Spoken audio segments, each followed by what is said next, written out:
pin moving with the boys.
Oh no.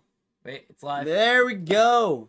Had a little bit of a hiccup there. Yeah, we're good though. Not We're too good. bad. Figuring it out. Welcome back, ladies and gentlemen, friends, boys, chickens, eggs. Every week, dude. Every week I'm just gonna make a new one just to fuck with you, Come on, man. dude. I don't know. Always something different with that, like It's working with kids, bro. chickens, eggs. Yeah, Is that you guys doing some bok-boking out there? dude. Way too much of it. No, actually, this week is a pretty chill week. It's only a 3-day work week, and then we have 4 days off, and like we're gonna do some stuff. 4th of July is this week. Like, it's a fun week in the world. Yeah, I'm excited. It's going to be hot this week. It's gonna be very hot. You see, Salt Lake temperatures are over 100 already. Yeah, Yeah. I was glad I was up in the mountains today. It was like 55 this morning. Today wasn't bad. No. I got some rain on my way over here, which I was kind of happy about. Yeah, But dude, it's summer in Utah. yeah, it was really nice up in the mountains. Like, I was wearing a hoodie all day. Yeah. It was so nice. Like, when we weren't like actively hiking, I threw my hoodie on because I was like, oh, that's kind of nice. Yeah. You know, and I was just wearing a sun hoodie the rest of the day. So I mean, just think about playing tournaments right now. Like, Glitch World Series is this weekend. yeah, They're out there in 100-degree temperatures playing disc golf. Like, yeah, it's hot. it's hot. It's long. We had a really long round yesterday. It wasn't. It wasn't as bad as it could have been. Yes. Yeah, exactly. Like, especially with how many people we had. Mm-hmm. Like, And we the had a big- camera. Yeah, and we had everything. a big card and everything else, which you're going to be hunting disc, especially how many times we threw. Yeah. Like, Well, I'm not gonna spoil it, but Dave threw a shot. On what? No, I think that's 13 or 14? 14. 14, 15, 16. I think 17. it's 14. Yeah, it's 14. And Nobody thought I could get there. I knew you could get there. Everybody was doubting me. I knew you could get there, but buddy, that was the wrong direction of getting there. I don't know what you're talking about, man. You guys will see it in the video this Friday. That was probably the furthest shot I've ever thrown. Dude. Yeah, that was insane. It was actually insane. I want to find that clip. Well, after the podcast, I can show you because I Yeah. have it pulled up. Oh, do you? Yeah, because like last night I started editing, like literally the first hole. I didn't even get through the first hole. Yeah. Maybe I did. Maybe I got to the second hole, but I like had like 30 minutes. I'm like, I'm just gonna like open this up, like drag all the files in, so when I need to edit, I can just like get through it. Yeah. And I was like, I need to watch this clip again. I just scrolled to it. I'm like, Jesus Christ, bro. Jesus, brother, man. And the thing is, like, you threw it how you wanted to. Yeah. Just- if I could aim 100 feet different. No, like 200 feet different. Because by the time we found it, it was 400 feet away from the basket. Yeah. But you were pinned high, just 400 feet the wrong way. Pinned high after hitting a tree. I don't know how it got through the first layer of trees. I don't either, man. You hit like The perfect gap. It was It was like insane. 20 feet wide, 500 feet Yeah. away. And then what was the one disc we were looking for? It was like, whose disc was it? It was like, it's landing right here. Like, it was right here. And you guys all look away, and I turn back around. I'm like, guys, it's right here. And it was like under the log, and we saw like that much. The lobster. The lobster, yeah, it Yeah. was Nick's lobster. How is insane. Dude, that course just like stuff hides. It does. Like I lost to Loki on 18. you did. I also I know where the frick it is. I honestly threw so many discs off 18. I just did not care. Also, And I have a clip of you throwing the Loki. I know exactly where that went in. You'll see it in the footage. Okay. Because I was able to get it. Okay. But it's gone. It's there. It's there. It's there.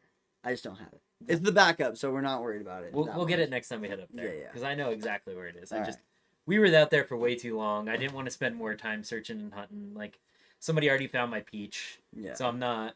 Are they like turning it in at the shop or Solitude? So they turned it in at Solitude, thankfully. Mhm. I texted them and was like, "Hey, can you turn it into another round?" Mhm. And they were like, "I don't know what that is." And I was like, "What? How do you not?" Okay. And yeah, exactly. But apparently they're from out of town, just playing for the weekend or whatnot. And then I was like, "Oh, yeah, just leave it up at Solitude. They have a lost and found. Like, don't even worry about it. Like, kind of thing." Oh, well, that's what happened with my tourist. The Yeah. tourist I bagged. I lost that thing for months. No, probably a year. Like the first time I like played Brighton, I had like 5 discs, and one of them was a tourist because someone gave it to me. Yeah. And I lost it. Didn't even remember I had it. I think we looked for it for like 30 minutes. Didn't even like. A year goes on, and I get a text from Chaz being like, "Yo, we have your disc at Brighton." I'm like, "What disc is it?" Yeah. And it was my red tourist that I still bag to this day. I should tell Chaz to pick that up for me at You Solitude so I don't have to go up there. You should.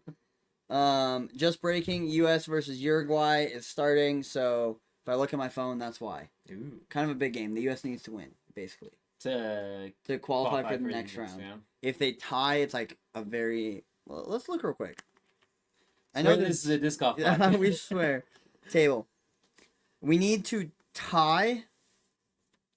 we need to tie to guarantee ourselves in. But a win would be great against Uruguay to get the confidence in. Poland and Serbia. Because Panama already played, I think. Panama.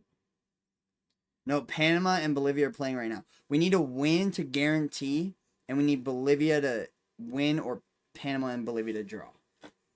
Is this for the It's for the Americas? It's for Copa America. Copa America, yeah. Yeah. So. Okay, on to disc golf stuff. This week, pretty fun week. Like last week, we didn't have a whole ton to talk about. This week, lots to talk about. We had the Glitch World Championship Qualifiers going on here at Roots. Yep. That was pretty awesome. A lot of people signed up, filled in real fast. I think we had how many MPO guys? Like 42 MPO guys. 3 FPL, and then 27 intermediate, and then 34 novice. That's a lot of people for a 3 disc tournament, but 1 speeds. Yeah. Big shout out there to Mr. Ben. The homeboy Ben. Homeboy Ben got a paid ace. Hole 7. And then he said it was about 100-foot jump putt, basically. Really? Yeah. That just was able to send it right into the basket. Really? Yeah. And then Boyce Bleak with another ace on hole 10. 231. That's insane. Any more aces this weekend? I don't think there was. No. But super sweet. I'm no longer the only glitch ace. No, you're not. It was a 24-hole layout with Jared K and Dylan Lloyd. Dylan's a lefty. Yep. Shooting 20 under. That's crazy. On a 24-hole course. That's crazy. That's insane. With no only par 3s, so no par 4 holes. Not like you're eagling. No. Neither of them got an ace. So they literally just missed 4 holes that whole tournament, which is insane. That's hard to be that consistent. Especially with a glitch parachute and and the other Streamline pitch. Thank you. Yeah. If I had a Berg, I might have signed up and played, but I can't throw a glitch. Davey and I played doubles, and we on a 9-hole course, and we missed 3 birdies. Mm-hmm. Like we missed almost more holes than they did on singles. Yeah. Like that's crazy. It's insane. So was it Jared and Dylan or just one of So them? they went to a playoff. Okay. And Jared won. I think it was the second hole they played. Nice. And so Jared has an invitation to the Glitch World Championships or something like that, or like the next round or whatever. Yeah, I think he gets an invite to play at Maple Hill. Maple Hill. I think so as well. Yeah. So Jared, congratulations. That's awesome. Our boy Ben finished 7th. Chaz finished 9th. Kevin finished tied for 4th. Kev finished tied for 4th. I just missed you. I'm so sorry. Malachi tied for 9th. Mike tied for 14th. Mike tied for 14th. Davey tied for 16th. Honestly, I don't think I would have beaten Davey. I think I'd be down here with like Mac and Lando and Gio. Mm-hmm. Like that down by the 30th. Yeah. I think is where I probably would have finished. Yeah, me too. And I like throwing a glitch. I know. So I probably would have finished. I think the hard part about that is the putting. Totally. Like throwing a glitch I love doing, but like being confident putting with a glitch is hard. Like just because they're so glidey, but also like the way I generally like the putt is high and they don't drop. Yeah, and it was windy, but it wasn't crazy windy. I heard like just windy enough that a glitch would be like disturbed, but like a normal like max weight disc would. I think that's why a lot of people were throwing like a parachute because apparently it's supposed to be more stable. Yeah. So it's a little more reliable in the wind. Sure. I know that R2 one that you had that I aced with. Yeah. That one's definitely more stable than my like. Your Solitude and OTB. Yeah. Yeah. Those softer plastic ones. Yeah. It at least has a little more rigidity to it, so it makes it feel like it like can hold it.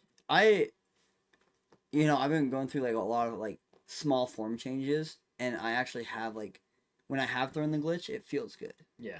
Like it does. It feels better than, but it's just not something I would like. I wouldn't trust it in a tournament setting. Should we have more like tournaments like this where it's like relative to specific discs or specific speeds or something like that? Like a world championship for 14 plus speed discs, like, I don't is that necessary or I don't think 14 speeds would work. I think putters would work best, like having an envy only. And like we have the trilogy challenge and a few of like stuff like that. Yeah. But like this is a big thing. Like it is. I don't know if it's just because of like Simon going to MVP and them having that whole like we can do something with this now, like let's do it as a marketing scheme. But it definitely gets people excited to try something new. For sure.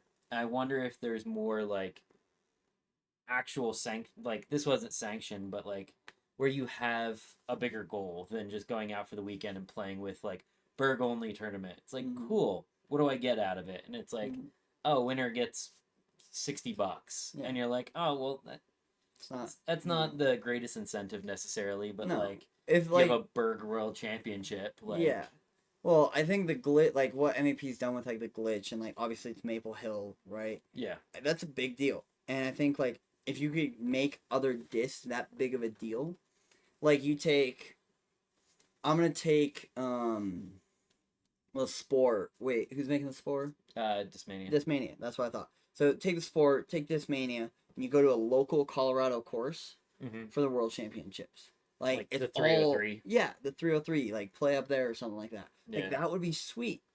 But we just don't like, MVP kind of owns Maple Hill. What other, I mean, I think it's more so just a marketing thing, right? Like there were one speeds, like the Sonic was a thing, the Polecat, like the Berg was out before that. Like there was always one speed discs. I think it was just the marketing behind it of making it a catch disc. For sure. Like, oh, you can warm up with it and play catch with your friends. And I threw one 400 feet to, what's his name the other day? Oh, Logan. Logan. Yeah. Yeah. like literally a 400-foot catch. Yeah. No, he Like, caught it too, which was yeah. sick. I saw that coming in, and I'm like, that's high. Oh, wait, it dropped. Oh, wait, that's high. And Logan, like, moved forward. I'm like, no, move back. And I didn't, like, tell him. Yeah. And he moved back and jumps, and I'm like, oh my God. Like, me and Anna are both just standing there, like, Yeah. freaking out. It was so sick. But that's the thing is, like, they marketed it as, like, oh, you can throw this and have a catch with your friends and warm up, but Mhm. also it flies like a disc golf disc. Yeah. Like, I think they just did such a good job marketing, and I don't know if anybody could ever, like, do something similar, right? Even if you have a course or whatnot, like, I think it's just so niche. It is very niche. Like, we don't have a lot of niche things, but it gets people excited. Yeah, it does. I was... The only reason I didn't sign up for it is because I just didn't know what I was doing that weekend. Yeah. You know, by the time, like, it was full, I was like, whatever. Like, it's... I'm not gonna cry about, like, missing it. I wouldn't have made it anyways. But, like, I would have gone and played if, like... I was debating on it, and then I was like, by the time I looked into it, it had already filled up. So Yeah. I was like, all right, I'm not upset about it, but also like, again, it's just one of those things where it's like all those like little side tournaments, right? For It's sure. like, oh yeah, you're paying $40 to get a couple discs and play for the weekend, which is fun. But I think they also picked most of their cards. yeah, Which is sick. I think you were able to, yeah. Well, it wasn't a sanctioned tournament. No. And I think I also just get in the mindset of like only really wanting to play like sanctioned stuff Yeah. this time of year, where it's like, cool, if it doesn't like help me boost up, then The hard thing is though, like a lot of the sanctioned tournaments we have, like obviously Patriots this weekend. Yep.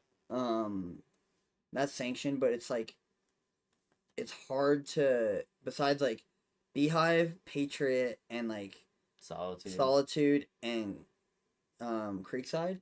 There's not a lot of sanctioned tournaments around us. no. And the ones that Or if they do, they fall in like the similar weekends to other things. exactly, yeah. Like it's hard to, cause like I was looking at NADGC. The amateurs, Yeah. world amateurs. Yeah, Yeah. I hate that acronym. It's at the fort the same weekend as Solitude. Yeah. I might sign up for it because I think it is only Saturday or Sunday. Well, and there's also the one at Davis Tech. Mm-hmm. But I've played at Davis Tech, and it's like 100 degrees out in the middle of the summertime. Yeah. With no shade on what is traditionally a 13-hole course. Yeah. So they make 18 holes out of it. It's a C2, And it's, right? yeah. And it just, I don't know. Some of those places feel very like, cool, even if I did qualify for AMS, I don't know that I'm going to Texas to play in it. Yeah. And also, like, qualifying on that course doesn't really, like, mean that you're ready to play in it. No, Like, it's not a confidence boost by any means. no. That's why I'm just like, I don't know. That's also, again, summertime being hot here, right? Yeah. Like, I like playing in the mountains. It's great that we have Solitude and Brighton Yeah. and those upper courses, but there's only so many tournaments that we can have locally here. I don't know. Speaking of Solitude and Brighton, we played Solitude. We did. If they're opening up, Brighton's opening up this weekend. July 4th. July 4th opening day at Brighton. I was texting Chaz about it today. So I saw them digging out some of the new holes. Hole 9 got a new tee pad. Hole 18 got a new tee pad. Do you know how much it is for a season pass up there? For the summertime or the Yeah, wintertime? Summertime. I do not. I'm a hiker, so like... Yeah. I mean, hiking Solitude's hard. Hiking Brighton's not that bad. No, because you just hike up Lake Mary Trail and then you cut Mhm. off. And, Yeah, you're at the top. yeah. Like, I think when I did it solo, I even got lost. It took me like 15, 20 minutes. at Yeah, most. I got off trail and I ended up like under the construction for the new crest lift Oh, last geez. year, and I was Yeah. like, I definitely shouldn't be over here, and I was No. just like bushmacking my way up through, Mhm. and I was like, I know where I'm going. It's top of Majestic. Like, Yeah. ski here all wintertime. Yeah. Like, but yeah, that one's not too bad of a hike, honestly, No. to get up to. Solitude's hard just because It's steep. it's steep and it's long. It's really not. It's only like 1.1 miles up to. But you're carrying a disc golf bag. Like, Carrying if water. we had camera gear the other day, Yeah. like, Oh, I was gonna say I can just give my pass to somebody because I wanted to kind of hike to like. I mean, I have a triathlon in 2 weeks. I haven't trained for it all. yeah. Outside of swim, I've been swimming, but yeah. like But now you can't swim very much. no, I can't swim very much at the tooth. No massive pressures, but I was gonna give you my bag and the camera gear and just be like, here's my pass. You can take the lift, and I'll like run up and meet you guys up there Yeah. without having to carry anything. You could have. You can also do the shuttle from Silver Lake Mhm. across.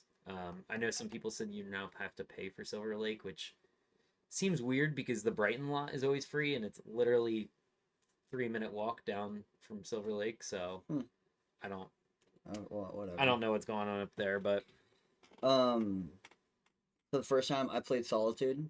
Mhm. I was with my buddy Tyler, his girlfriend at the time, and one other friend. Can't remember who it was. But we went up there with like 4 discs. We came down with all 4 of our discs. Went to Brighton and played the next, the little 9-hole course they had there before the Chaz redid it all. yeah. And we didn't know where the trailhead was, so we bushwhacked up, straight up the lift line. I was like, oh, brother, what are we doing? I mean, it's not steep to start. It gets steep towards Yeah. the The middle and middle and the top, Yeah. like right before the top of Majestic there. Yeah, yeah. it does get steep. But have you seen the new Solitude lower 9, lower 18 or whatever it I is? haven't looked at it. No, I haven't played it yet. I know it's more of like a putter warm up course kind of thing. Okay. But all new baskets and everything else like that, like super short. It's on the way up from the first lot. So Okay. at Solitude Base, Yep. you go up like the kiddie lift, the sunrise, whatever. No, not sunrise. God. The one that the mountain bikes were on when we were playing. Yeah. Yeah. You go up that. You don't go up that lift. You walk up next to it on the left side, and that's where Okay. the whole like 9-hole course is. It is quite interesting that a lot of these mountain courses are putting in those little like 9-hole, like beginner friendly warm up things. Yeah. Because it's, to me, it's kind of funny because it's like, oh, these are great like courses for us that know what we're doing to like warm up a couple throws before you go up there and For whatnot. sure. It does not correlate to a beginner playing those No. 9 holes to then going up and playing the 18-hole No, course. not one bit. Like- Well, like Brighton's 9-hole, the hole 1 is the only hole that correlates to the upper 18. Yeah. Like the one where you shoot. Technically 8 and 9 do because like we played them last year's True. part of the course. But I guess 1, 8, 9, and I think it's 5 or 6. Like a touchy mid-range or putter shot through some trees. yeah, But that was it. you don't get the essence of throwing down a mountain. No. Like, I mean, I threw a rune 600 feet yesterday. yeah, you threw it more than 600. It went a ways, but like, It went, well, it almost got to the mountain bike path, right? I think you passed the mountain bike path. Okay. Yeah, no, I found it. It was past the mountain bike path. Like you were down there. Yeah. Well, runes for you, baby. They just glide. I mean, if you know how to throw the right kind of like putter mid range on that, like I was just thinking everything would flip for me, and then I threw it nose up so it wouldn't flip. Yeah. But yeah, it's funny. Solitude was one of the first courses I played Mhm. when I started playing disc golf Yeah. because I was like, oh, the mountains. I love Solitude. I love Yeah. being up there. Like, heck yeah. It's a great place to be. And then you spend half your time being like, wow, that went really far. Where did it go? Yeah. Well, dude, the shot on my time lapse shot that was pin high, Yeah. 414 foot, like kind of downhill, but like a tricky downhill. You gotta 'Cause, get like up over and then yeah. down. Pin high, just like I think I was Bomb. 60, like right on the edge of C2. Pin high To the right. to the right. Yeah. I was so stoked on that. Yeah. Dude, I love playing up there with newer people too now because, like, I've been up there before when they have, like, it's not a summer camp, but, you know, and take, like, new kids out disc golfing Yeah. or something like that. Yeah, And, like, yeah, here, yeah. throw this, throw that. And they were all on 18, and I was hanging out on the bench just waiting. And they were like, oh, you can throw. We're just going to start hiking down. And I was like, okay, cool. And I remember that was last year. I took my Havoc and just launched it. And it flipped up and flew all the way down and almost got down to the road. And they were just like, what? And it was like, That's I'm stoked on that. Yeah. Like, you have no idea. Yeah. Like, well, dude. That's like the flight of a disc. Like someone seeing a disc fly like that. yeah, Like from our point of view, throwing it, and like even like if I'm watching you throw or you're watching me throw, yeah, you don't see that. But when you're like seeing one fly by your head like this or come at you, and and you're just like, cruise forever. and you're like, holy cow! Even at like a Creekside hole 18 or hole 1, Yeah. where you can put some power behind it and see a disc do a full flight. I mean, we've had people behind us be like, that one kid the one day was like, "Oh, you loaded the gunpowder in your arm today, huh?" Or whatever. Or where'd you load your arm today? Yeah. Or what'd you load your arm with today? Gunpowder? Yeah. And you're like, that Whatever. wasn't even that I good. was like, I didn't even get to where I was going. Yeah. Like, through that like 375. Like Mhm. it wasn't like it's a good shot, but Yeah. like yeah. No, it's always fun when you see people like that. But like that's one of those holes, like hole 18 at Solitude's one of those holes where you can really see like a beginner throw a disc and then just watch it fly forever and be like, what? Yeah. And it's like, oh yeah, you're hooked now. Yeah. Like, Dude, now you're trying to replicate that shot everywhere. I was trying to ace trace your forehand. Yeah. I couldn't, like, after like 10 feet, I could not see it anywhere. Like, I could not see the disc anywhere. I'm like, where did it go? And then I see it later on, and I'm like, I know Flies that's not across. how it flies. It's like ace trace, like, it's like, oh, you put it here, and then you put it to the next spot, and like, kind of like guides the line with it. Yeah. And I tried to do the best I could with my AVR. And I'm looking at your nuke. I'm like, I know that's not how it flew because I saw it. I saw how it flew, and it did not go woo woo, you know. And I'm like, no, it did this. I threw it nose down enough that it actually like held a turn and then came out. Yeah, it was insane, dude. Absolutely insane. I was like 120 feet from the basket on that. Yeah. That was crazy. Anyway, Okay. moving on. Anyway, moving on. Done with that. Done with that. Yeah. Yeah. Okay. Swedish Open presented by Castplast, June 28th to the 30th, 2024. Borås, Sweden, in I'm not even gonna try. Yummer Gardens Disc Golf Center. We'll go with that. Yeah, that's not what that symbol means, but sure. Yummer Garden. I don't know. I'm not even gonna try, dude. That's fine. Alright. We're gonna start with FPO, and while we do this, I need to pull something up. Hold on. Sorry, I should have pulled this up earlier, but I needed to. Also, how fun would it be to see some of these tournaments that are like sponsored by a certain manufacturer force people to throw a disc? Like everybody has to throw a berg during the tournament or something like that. Let me check. Okay. FPO. So Silva Sarnen absolutely dominating yet again. Crushing. Against like not godlike competition, but like Henna was there. Evelina was there. Ella Hansen. Anna Castine. Mm-hmm. Like some bigger names. Obviously, no Kristen Tatar. I think Henna and Ella were the only two Americans to fly over. Henna's not American. No. No. Okay, never mind. Ella might be the only one. Sorry. Rachel Turton's Canada. Or no, she's Great Britain. Great Britain. Yeah. So like FPO Silva shot like Kristen does. Well, compared to the field. Yes. She's playing fantastic. I mean, what is that? What did that rate? Her round rating 1,000 for the last round. 1,000 for the last round. 1,022 round 2. 1,000 round, yeah, that's, or 969 round 1. But, that's kind of what you would see out of Kristen, right? Mm-hmm. Is those kinds of rounds from her. Mm-hmm. But obviously, it's always hard when you don't have the same competition at it. Yeah. Still out there crushing it though. Like beating all those pros is still hard. It's not easy, especially for. Is she a rookie this year or? I think she's been around, but like she hasn't been full time. Touring. The month of June for Silva Sarnen. June 2nd, Norwegian Open, first place. June 9th, Heleno Open, first place. June 16th, Turku Open, first place.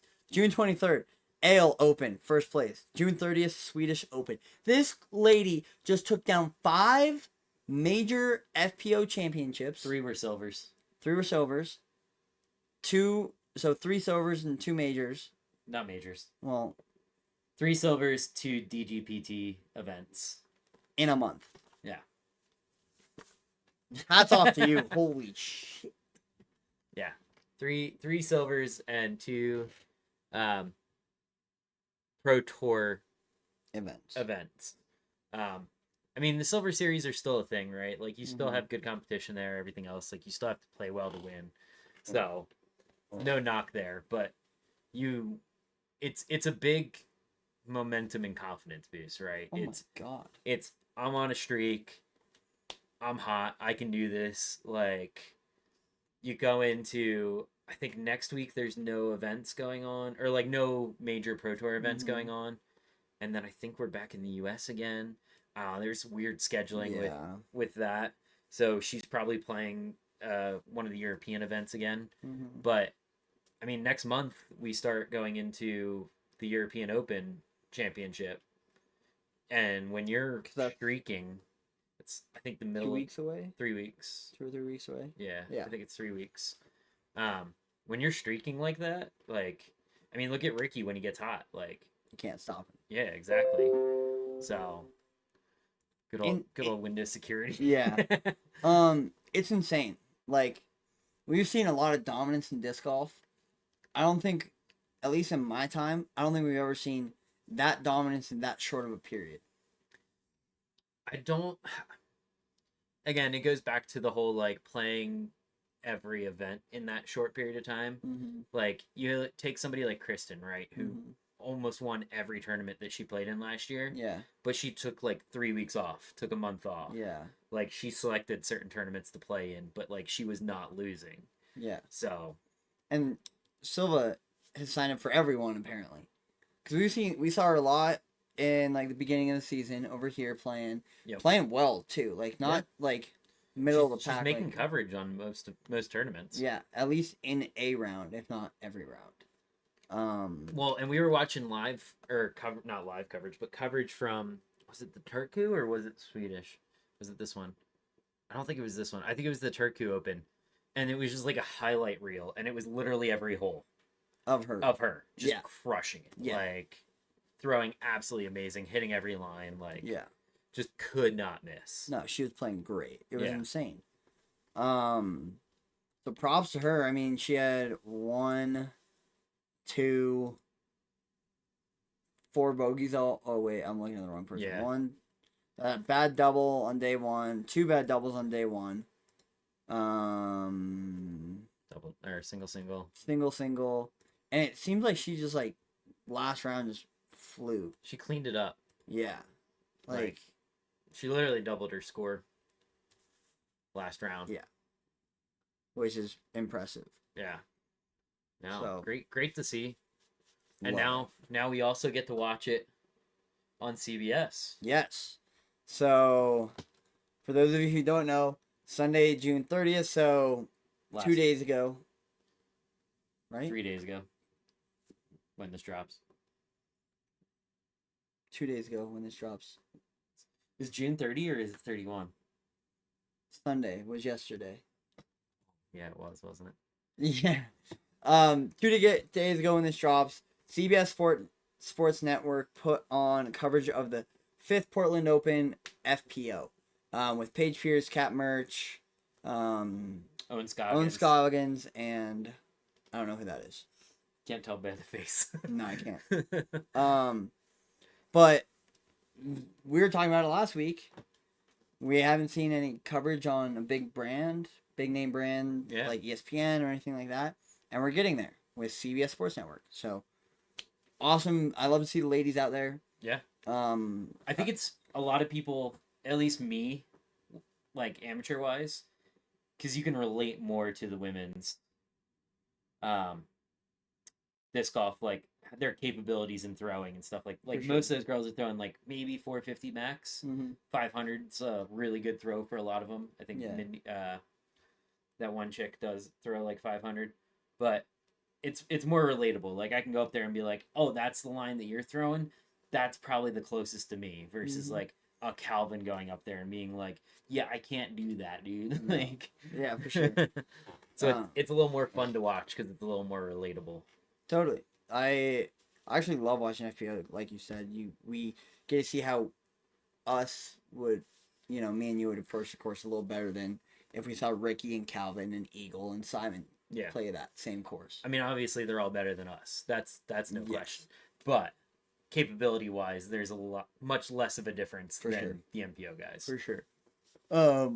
Super cool to see. I would love to see a little more of the disc golf getting onto major stations, like even if it is CBS, like at a non-prime time thing, or like NBC has like their Peacock, which is the alternative that's thing. where I watch all my soccer. That's where I've been watching my Tour de France. Exactly. Like, can't watch it anywhere else except for Fubu and Peacock. Yeah. Also, stage 3 coming up. super fun. No, that was today. No. Tomorrow's stage 4. Oh yeah, because they Big don't climb. take a break. No. 3 weeks straight. Although, sidetrack again. They're finally, first time ever, they're not finishing in Paris. Really? Yeah, because they're prepping for the Summer Olympics in Paris. So they weren't able to finish and do like the whole Arc de Triomphe finish for it.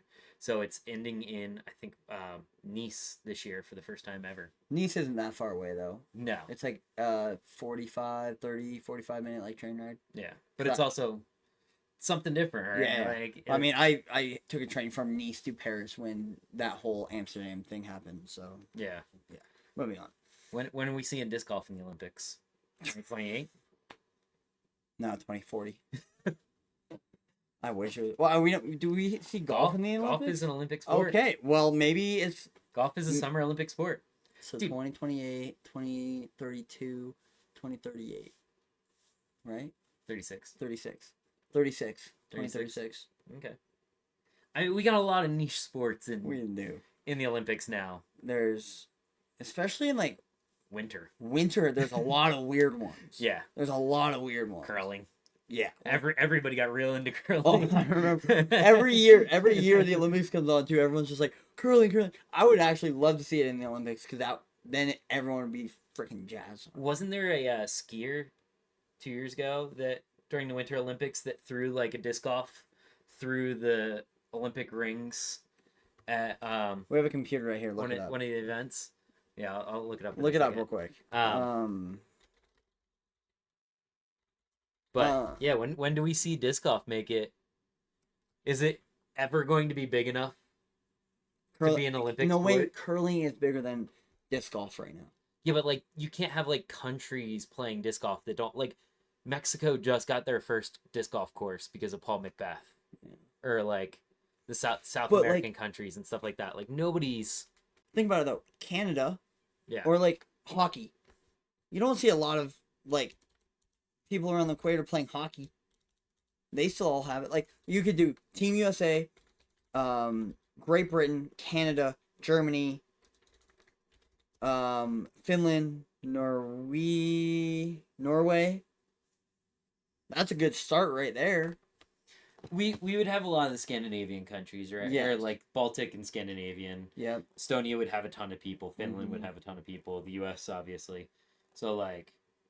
Canada too. Yeah. Great Britain. We see a few pros from Great Britain. Yeah. You'd have some throughout, but like.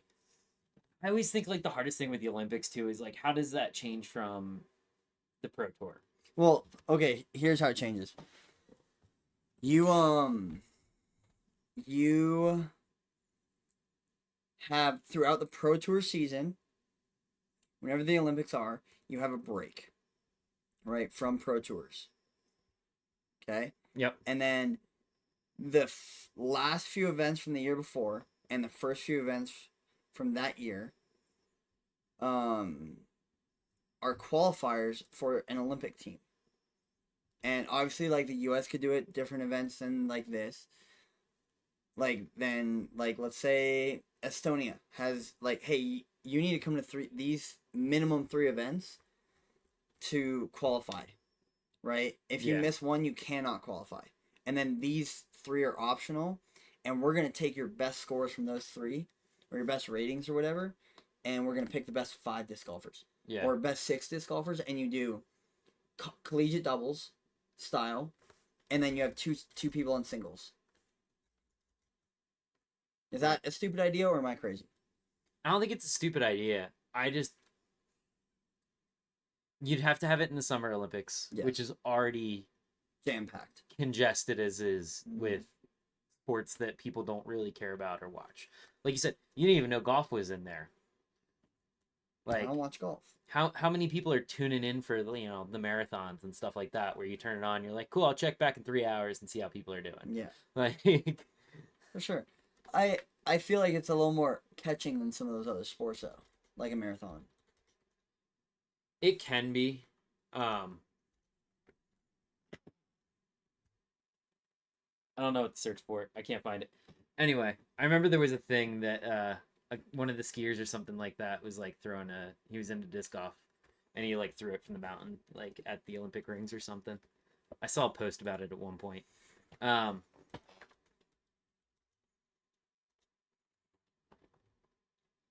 Maybe go back We're up never to Reddit. finding this. Yeah. It's so hard We're to. never gonna find this.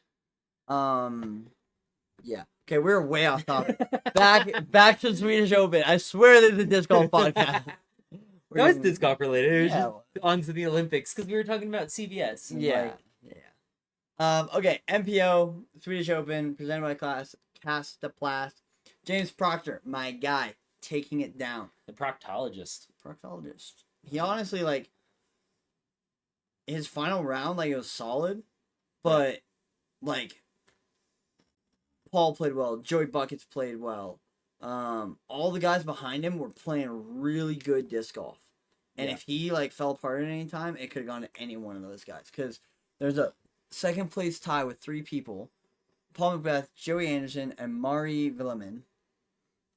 And, like, it wasn't a super stacked field, but we had some big names. We had Ricky, Bradley Williams, Eric Oakley. I know Calvin was there. Calvin was there. He didn't play well. I think Eagle was also there. James Conrad. Conrad.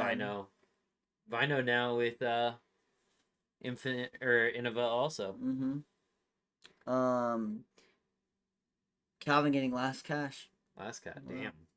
I I mean, I don't blame them. Jake I Wolf. think they literally flew out this week Yeah. to play in a tournament. A lot of them, and so Yeah. on a brand new course, jet lagged. Like you just played last week.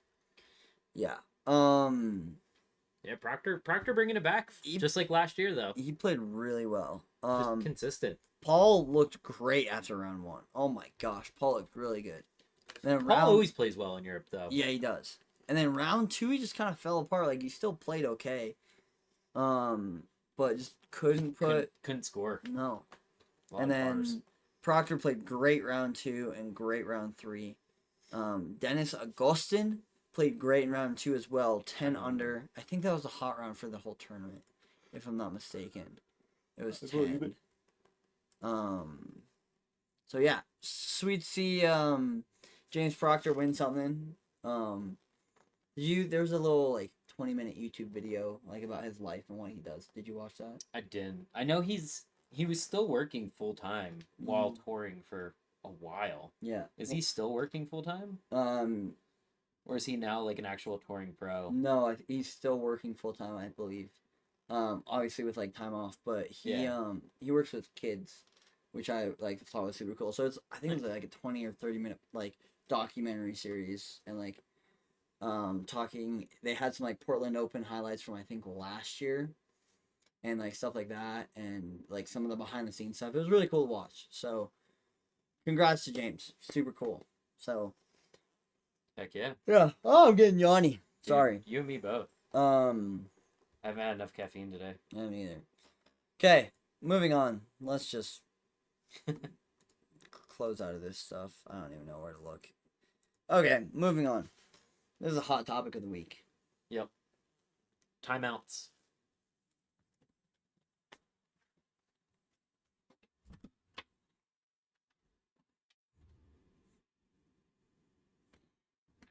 No, you got 55 more seconds. Get out there. You don't have to. You can call your timeout, and once you're ready to go, you can announce that you're now ready to resume. And your 30 seconds start. And your 30-second start again. Oh. Okay. Okay. I'm gonna say this off the rip. I agree with you because I know your opinion. Yeah. There's one situation I don't agree with you. Release your opinion, sir. Well, let's go over what the rule is. Okay. So for next year. Hold on, please. Hold, please. Oh, also, welcome to my dungeon. This is my new room. This is my disc golf room. Okay, disc on the ground. I approach my line. When does my 30 seconds start? When you step up to your disc. Okay. So the second your 30 seconds has now started, in my opinion. Like right there, your 30 seconds has started.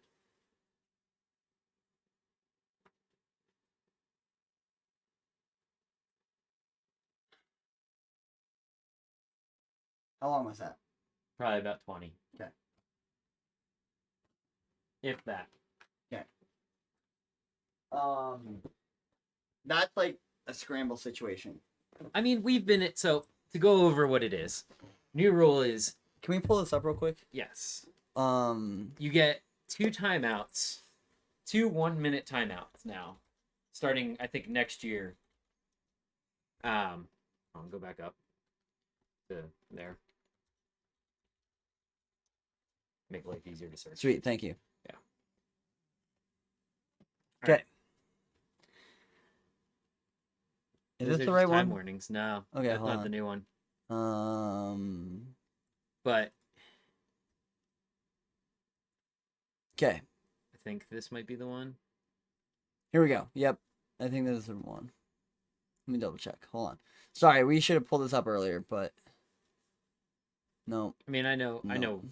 Go, just gist go. of Yeah, it. just go for it. Just go. You get 2 1-minute timeouts to use throughout your round. Okay. You can use them at any point, as far as we know. Yes. The rules are not very clear on. Can I take 30 seconds, call a timeout, step up to my lie, take another 30 seconds, call another timeout, and then step up to my lie again. Like, so you get to use that at any point. It doesn't make sense to add that in when people already aren't calling people for time violations.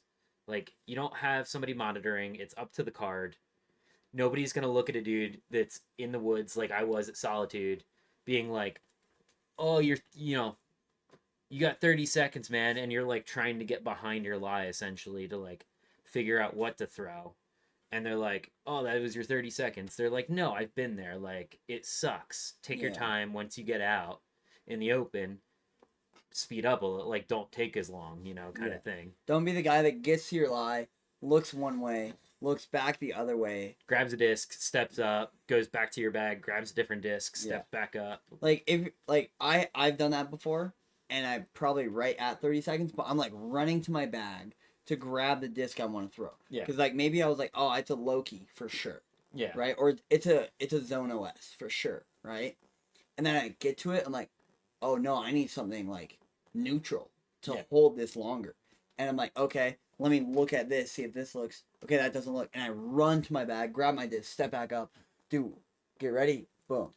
And also, who the hell is going to stand there with a timer on their phones or on something to be like, oh, dude, that was definitely longer than 30 seconds. Like, well, were you timing it? It's like, well, no, but you took like 2 minutes. It's like, well, if you weren't timing it, you don't know how long it was. Yeah. It could have felt like a long time, right? So, like, unless people are actually timing it and everything else, me calling a timeout for 1 minute when I'm stuck in a tree somewhere trying to figure out what the hell to throw, I'm going to use longer than a minute probably in that kind of situation. Totally. If I'm using it to wait for the wind to die down for a putt or a throw or something like that, then it just seems like it's like, oh, well, then you're just taking forever, and then you're going to call a timeout, and somebody else is going to wait, and then we're going to call a timeout, and then it's just going to delay the game even more than it already does. I don't know. Yeah. I don't see a useful point in it unless we are stricter about the rules we already have. I 100% agree with you. Like, unless you have people that are actually monitoring how long people take to do everything, like like you said, stepping up to your lie. Like, I guarantee you, a lot of people take longer than 30 seconds most of the time. Yeah. Like, we could be on a tee pad, and it could be your turn to tee up, and if you're just sitting down, like, having a conversation with somebody, has your 30 seconds started the second that the person in front of you steps off the tee pad after their disc landed? Yeah. Because if that's the case, then I've been on cards of people for, like, plenty of time violations. But well, like, even when we were playing a casual round, like, because I was really trying to pump that shot and, like, focus in on it. Yeah. You timed me, it was 26 seconds, and it felt like 10 for me. Yeah. You know, I'm like, oh, shit. from the time I stepped on the box to through, it's 26. Yep. And like I feel like I'm a relatively like ready disc golfer, but like I'm not gonna take my whole 30 seconds. But if I'm in a situation where like I don't know what to do, like I'm gonna take an extra second or two to figure it out. Right. But if I'm in the open field, I step up. How far am I out? 300. Cool. Grab me a Wraith. Grab me a Tesla. Boom. Like, I don't. Like I said, do I see people using it? I don't see people using it until somebody starts calling people about it. Sure. And then cards just start getting more aggro, in my opinion. Like, especially for casual players. Like, Pro Tour is one thing when you're out there filming, right? Mm-hmm. It's another thing for a local C tier. Like, imagine at Beehive when we were out there playing the North Fort with a bunch of MA4 guys. And you're like, oh, you're almost over your 30 seconds. You need to call timeout. Like, you're not doing that as an MA4 guy. No. Like, no. I can see, like, in the Pro Tour, like, if they start calling more things in the Pro Tour, I can see them, like, using it. But, like, no one's calling anything. No one's calling anything. And, like, then the next question is, do we need to bring officials for, like, maybe not first round, but second and third round, like the top 3 cards? Do we need officials out there or volunteers? Like, and maybe you give them like a 4 or 5 second leeway, but it becomes repetitive. Like, hey, pace play is too slow. We all need to pick it up. Yeah. That kind of thing. We have seen it on the Pro Tour before where, someone goes out and is like, hey, this whole card, this pace of play is too slow. Well, that was this year's new rule that they put in, Mm-hmm. was the whole, like, a marshal can come out and stroke a whole card if they find that they're falling too far. If there's 3 holes in between you and the next card, it's like, guys, you're doing something wrong. Yeah. Like, we got to speed this up, kind of thing. Like, that's already a rule in disc golf, and now you're potentially extending that without actually, like, fixing the first problem. Yeah. Like, all of a sudden, that same card is now using timeouts to extend their hole by potentially 8 minutes. Yeah. On one hole, if everybody were to use their timeouts. For sure. Like, I don't know. I just... I don't love it. I feel like they're just trying to do stuff to accommodate... They're trying to fix a problem, and they're not actually recognizing what said problem is. Yeah. And the problem is that we're self-officiated. Yeah. That's really what the issue is. Well, I mean, how many foot faults do we see on coverage every day? All the time. Like... All the time. Every round you're seeing at least one. Yeah. And that's on the Pro Tour. Like, local tournaments, like, I definitely foot faulted during tournaments, like, multiple times. And it's like, yeah, we're not in the business of calling that on people because it doesn't really advantage most of us. Mm-hmm. And it's like, well, but it's a rule, you can call it on. Yeah. It's like, yeah, but if we're self-officiating, nobody's going to be calling these things. Well, like, we also don't want to be, I don't want to be on a car with a dude that I'm sitting here calling 5 times during a round for taking too long or for foot faulting, and then he's getting angry at me, and then all of a sudden there's this, like, hate on the card, and it's like, well, no, I'm not having fun. Yeah. It's definitely, it's weird. I mean, like, when I was at Beehive, I had a guy who, like, never played a tournament before. I'm trying to help him through. Same thing at Disc Golf Masters. First, like, played a round, and he was very open, like, hey, this is my first tournament. Like, please let me know if I'm doing anything wrong. And we did. Yeah. I was like, he didn't mark one of his putts and it was a tap in. Yeah. And I'm like, hey, dude, I'm not going to give you a stroke. I don't care. Yeah. Just mark it. Yeah. And he's like, oh, I knew that. Like, I'm sorry. I'm like, dude, you're good. It happens. Yeah. It's your first tournament. You're getting used to it. Yeah.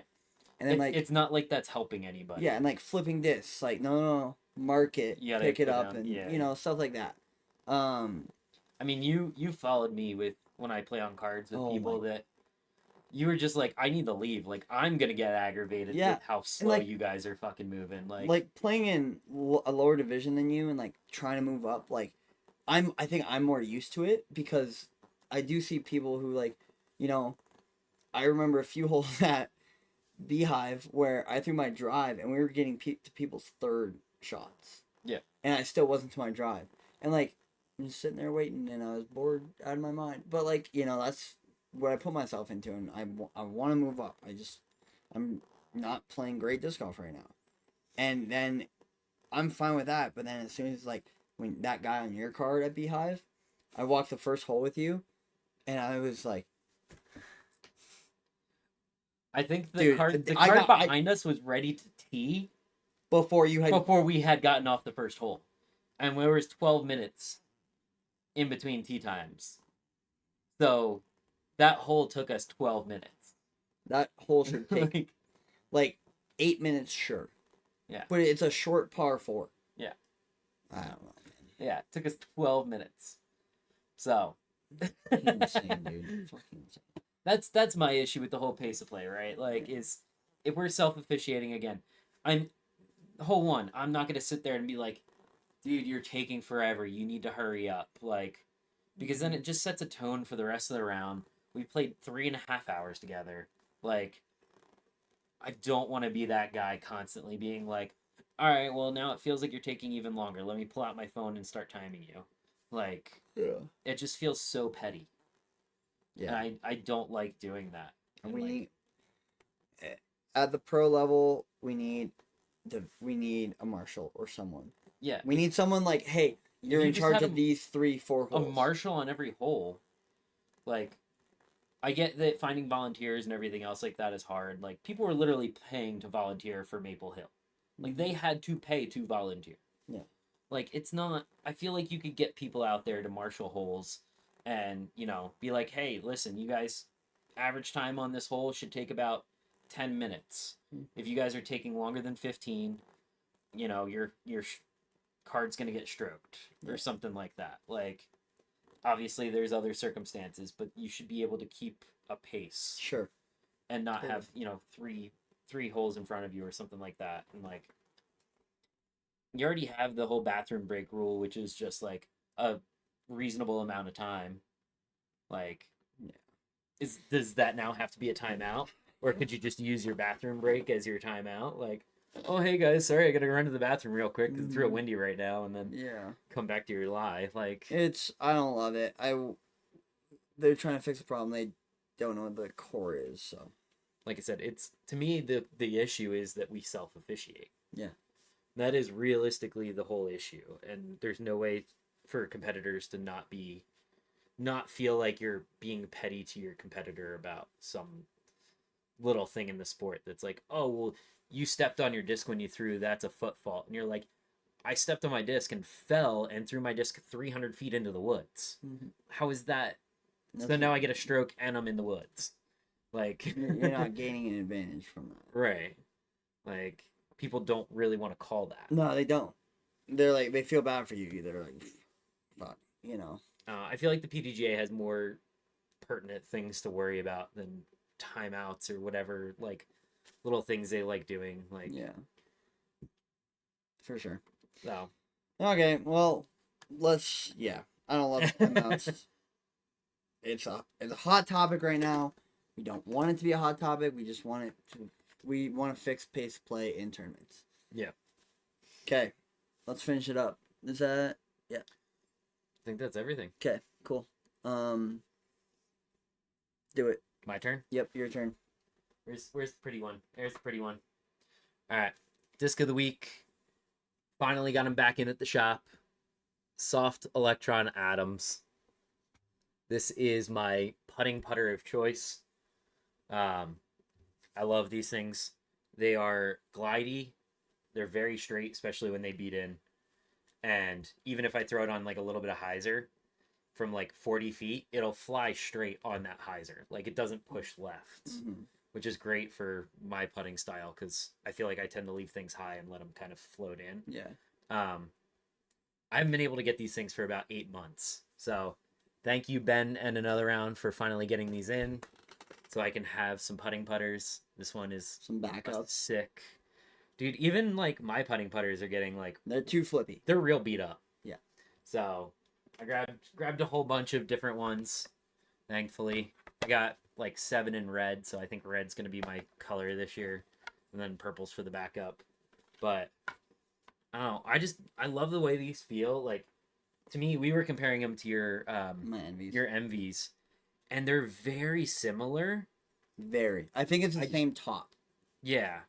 I think it's just, for me, it's like, I like that little bit of extra, like, hand feel. Your number's not on this, right? Yeah, No. you're good. I don't put my numbers on my putters. Yeah.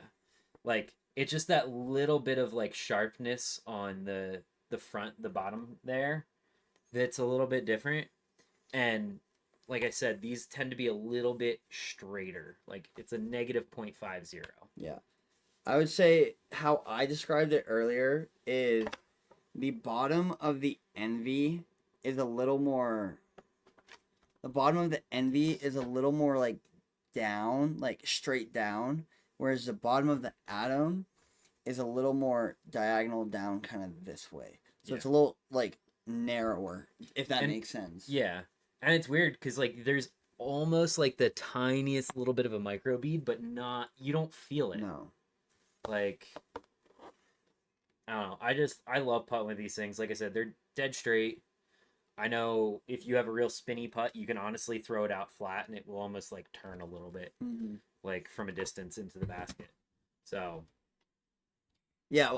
Who I was watching some. I think it might have been actually James Proctor, but he liked to putt where he can putt on hyzer and it flips up to flat by the time it gets to the basket. yeah. I mean, there was it.